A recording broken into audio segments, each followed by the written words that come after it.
So first, learning trajectories. So learning trajectories show the dynamics of children's learning as they progress through school. And so they show how much children learn over time in a specific context. And they can help identify when in the schooling process, where and for whom action is needed. And so this picture here is just an illustration. Obviously, this is something, that we drew for the slide. And the point is to illustrate kind of the idea behind learning trajectories. And so learning trajectories can visualize the pace of learning for any learning outcome. So for reading, numeracy, you could do a learning trajectory for football skills or for learning piano. But whatever that learning measure is goes on the y-axis. And then a measure of time, usually grade or age, goes on the x-axis. And then, as you can kind of see from these illustrations, learning can go up, which is what we, of course, hope to see as children progress through school, especially for these foundational skills. However, learning can also stagnate, it can flatten out, and learning can actually even decline, such as some of what we saw happen during the pandemic school closures for some children where they actually regressed in their learning achievement levels. And so learning trajectories allow us to kind of trace out this trajectory and the pace of learning that children are going through. And so researchers with the RISE program have analyzed learning trajectories for more than 50 countries, covering more than 6 million individuals altogether. And this is a pretty typical learning trajectory from the findings that we have from that. And this is drawing from a numeracy measure from Indonesia, from a household survey, so incorporates children of who are both in and out of school. And what this learning trajectory as kind of an illustration shows is that for if Indonesian children have not gained foundational numeracy by about grade 6, they typically don't gain it later on. And so what this helps to do is then identify, okay, if we want these children to be gaining these numeracy skills, we really need to be focusing here on these kinds of grade levels. Oh, sorry, you can't see my cursor. There it is. On these early grade levels in order to get up to the level where we want them to be. And so by measuring learning at this multiple ages and grades and then analyze learning trajectories that shows these trajectories, policymakers can see kind of at what point in the schooling process and for which children action is needed and where interventions are needed. So learning trajectories also enable simulations of various policy priorities. And this is another example of some of the findings drawing from data across 10 countries, using a measure of literacy and summarizing the results of these simulations. And in this example, the simulations show that gender equality, so we simulate what would happen if girls had the same learning trajectory as boys. Across these countries, gender equality would increase literacy by only about 8 percentage points. That's the shift from the 61 up to 69. But it would leave about 30% still functionally illiterate. And so why would that be? Why would something like an equality outcome still leave so many, functionally illiterate? Well, it's because the outcomes for boys are also very low. So in this case, we can see you can gain a little bit from equality, but actually in order to achieve the universal learning goals, action is going to be needed for both boys and girls. So learning trajectories allow these types of simulations to see what some of the possible outcomes might be.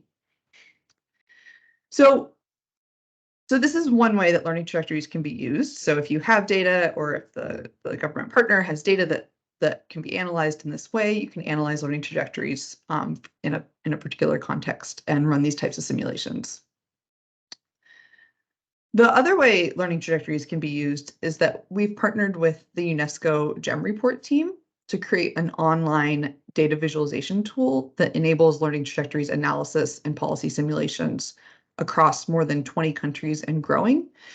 Excuse me. We're using UNICEF's Mix 6 data for this, which is kind of on an ongoing basis releasing new data sets. And so this is just a kind of a screenshot of the page there where the data visualization tool lives. And so it's embedded in their scope page, which actually has a lot of different data tools for different education-related outcomes. And then this is an example of the type of analysis and output that this tool can produce. So these are showing learning trajectories in Bangladesh. And it's showing learning trajectories for a measure of reading that's calibrated to the SDG 4 goal. And so the SDG 4 goal states, we want to be achieving universal proficiency in grade 3. And so this is grade 3. These are the learning trajectories for Bangladesh, and this is the goal. So the first thing you can see from these learning trajectories is that Bangladesh is far from achieving the goal. So the gray dotted line is the average learning trajectory in Bangladesh. And we have about 30% of children achieving that level of proficiency, and the goal is 100%. So initially you can see how far behind and how much gains are needed. Then you can look at disaggregated learning trajectories. And so the pink ones are girls and boys disaggregated. And we can see that in grade 3, girls are actually 5 percentage points more likely than boys to be able to read by grade 3. And so in this context, to the extent that there's a gender gap, it's a very small one, and it favors girls in that small gap. And you can see that, but really for the most part across the grades, there's pretty close to parity by gender. You can then disaggregate by wealth quintile. And so we can see that the wealthiest quintile is about 30 percentage points more likely than the poorest to be able to read by grade 3. So there is a pretty significant gap by wealth quintile. But then even among the wealthiest quintile, 47% is not able to read by grade 3. So in this context, there is some variation by wealth quintile, but then really the majority of children are in need of assistance and support to achieve this kind of basic reading outcome. So those kinds of disaggregations and analysis are available through the data tool.